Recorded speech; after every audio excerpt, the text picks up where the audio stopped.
এইটো ভিডিঅ'ত টোটেল 3 6 7 এইটো কমপ্লিট কৰিম হা তো ইয়াতে আমাৰ বুদ্ধি এটা আছে এই কোৱেশ্যনবিলাক আমি এটা কমন এটা বস্তু চাম প্ৰত্যেকতে কি কৈ আছে 616 সদস্যৰ এটা সৈন্যবাহিনী গোটে 32 জনীয়া সেনা দলৰ পিছে পিছে খোজ কাঢ়িব যাবলগীয়া হ'ল দুটা দলে একে সমান সংখ্যক স্তম্ভত কদম খোজ কাঢ়িবলগীয়া হ'ল তো তেওঁলোকে খোজ কাঢ়িবলৈ স্তম্ভৰ উচ্চতম সংখ্যা এইটো লক্ষ্য কৰিম উচ্চতম সংখ্যা এইটো কি বুজাই আছে ডাঙৰ সংখ্যা বুজাই আছে ন তাৰ পিছত ইফালে চাম হিমাদ্ৰীয়ে ইমান কিবা কিবি কৈছে তো সৰ্বাধিক হিমাদ্ৰীয়ে সৰ্বাধিক কিমান থোপত ডাকটিকট প্ৰদৰ্শন কৰিব সৰ্বাধিক শব্দটো কি বুজায় ডাঙৰেই বুজায় হয়নে নাই তো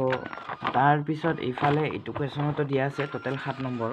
কি দিয়া আছে এইটোতো দুডাল ৰছীৰ দৈৰ্ঘ্যক্ৰমে ইমান এনেকুৱাকৈ কিবা কিবি সৰ্বাধিক দিয়া আছে তো এইখিনিলে আমি এটা কমন বস্তু দেখা লৈছোঁ যে আমি ইয়াতে কি কৈ আছে যদি আমি দেখা পাওঁ এই কুৱেশ্যনবোৰত কি দেখা পাওঁ যদি মই ট্ৰিক বুলিয়ে কওঁ এটা মনত ৰখাৰ কাৰণে ট্ৰিকৰ সহায়তে বুজি ল'ম আজি তো যদি আমি দেখা পাওঁ কুৱেশ্যনটো দুটা সংখ্যা কিবা কিবি দিয়া আছে তো তাতে যদি সৰ্বাধিকৰ শব্দটো কয় বা আটাইতকৈ বেছি বুলি যদি কয় কি বুলি কয় আটাইতকৈ বেছি আৰু যদি আমি দেখা পাওঁ তাত সৰ্বোচ্চ তাৰপিছত যদি দেখা পাওঁ সৰ্বাধিক লিখিলে ন সৰ্বাধিক উচ্চতম শব্দটো লিখিব পাৰে উচ্চতমটো ডাঙৰে বুজায় না নাই উচ্চতম এই যদি শব্দবোৰ দেখা পাওঁ তো ডাইৰেক্টলি আমি কি ল'ম গসাগু উলিয়াম হ'বনে তো যদি আমি দেখা পাওঁ এই কুৱেশ্যনবোৰত এনেকুৱা কিবা কিবি কৈ আছে সৰ্বাধিক আটাইতকৈ বেছি সৰ্বোচ্চ উচ্চতম এই যদি দেখা পাওঁ আমি ডাইৰেক্টলি আমি কি ক'ম সংখ্যা দুটাৰ আমি গসাগু উলিয়াম গসাগু শব্দটো ফুল ফৰ্ম কি হয় গৰিষ্ঠ সাধাৰণ উৎপাদক গ শব্দটো কি বুজায় গৰিষ্ঠ যিটো আমি ডাঙৰেই বুজায় তো এইখিনি কথা না সৰু কথা আজি মেবি ক্লাছ 7-6 এনেকুৱা থাকিব লাগে তো যদি কোনোবাৰ প্ৰব্লেম আছে গসাগু শব্দটো কি বুজায় ছাৰ গসাগু কি বস্তু হয় যদি ডিটেইলছৰ প্ৰয়োজন হয় মই জনাৰ কাৰণে ট্ৰাই কৰিম কমেণ্ট ছেকশ্যনত জনালে হ'ল বা ফেচবুক পেজত আমাক সুধিলে আমি ট্ৰাই কৰিম তো মই সকলোকে জনাবলৈ ভাবি পেলাই আৰম্ভ কৰি দিছোঁ তো গসাগু ঠিক আছে আমি আৰম্ভ কৰিছোঁ 3 নম্বৰ কুৱেশ্যন নম্বৰ 3 তো কুৱেশ্যন নম্বৰ 3 অলপ লিখোঁ আমি 616 আৰু 32ৰ গসাগুৱে হৈছে নিৰ্ণয় স্তম্ভৰ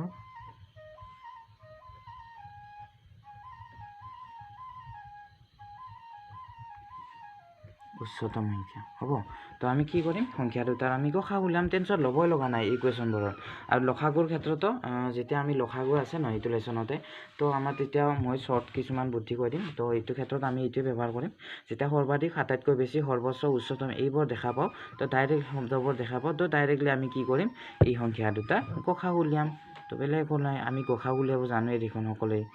তো ট্ৰাই কৰোঁ সদায় কি কৰোঁ যেতিয়া আমি সদায় ডাঙৰটো সৰুটোৰে হৰণ কৰোঁ 32ৰে কেইবাৰ যাব যেন লাগে 61 616 টোটেলটো বহুত ডাঙৰ হৈ যাব এবাৰত নাযাব তো আমি এটা কাম কৰোঁ 61 ভগাই লওঁ 61 কেইবাৰ যাব এবাৰ তো কিমান হ'ব 32 কিমান দলতে 9 3 9 2 11 ইফালে কিমান থাকিল 5 5 3 গ'লে থাকিল 2 296 আৰু 32ৰে যাবইচোন 32ৰে কিমানবাৰ যাব ইয়াক কিমানবাৰ যাব 7বাৰ 8বাৰ মান দি চাওঁ নেকি তো 32 কৰি চাবা তোমালোকে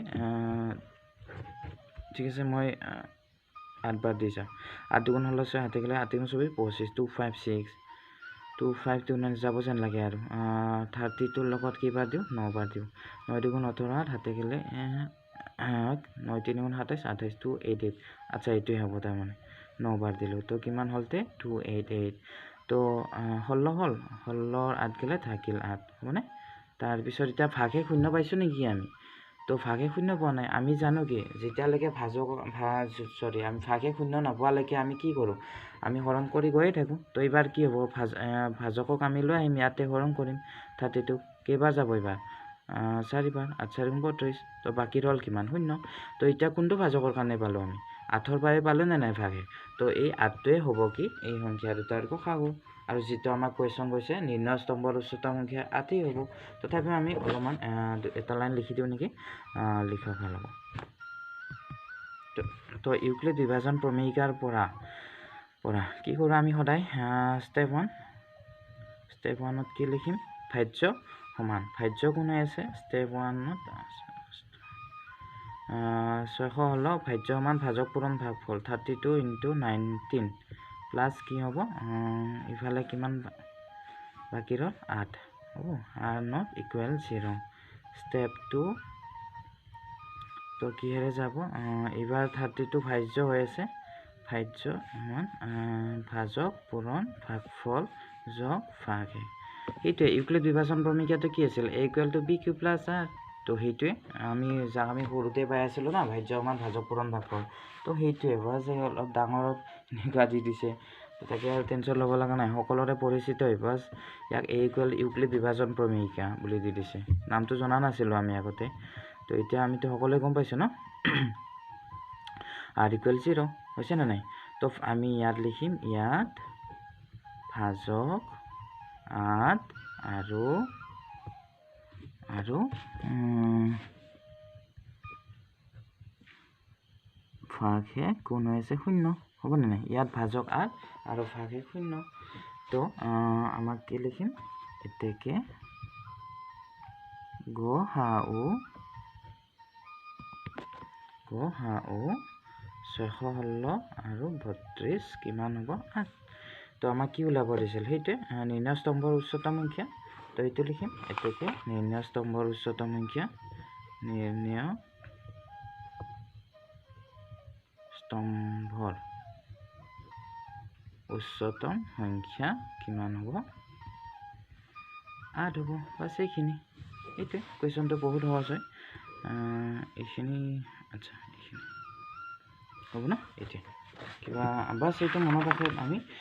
এবাৰ ক'ম মোৰ লগতে সৰ্বাধিক আটাইতকৈ বেছি সৰ্বোচ্চ উচ্চতম চ' মুঠতে ডাঙৰ এনেকুৱা যদি দেখা পাওঁ তো ডাইৰেক্টলি আমি কি কৰিম সংখ্যা দুটাৰ গসাগু উলিয়াম হ'বনে এইটোৱে থেংক ইউ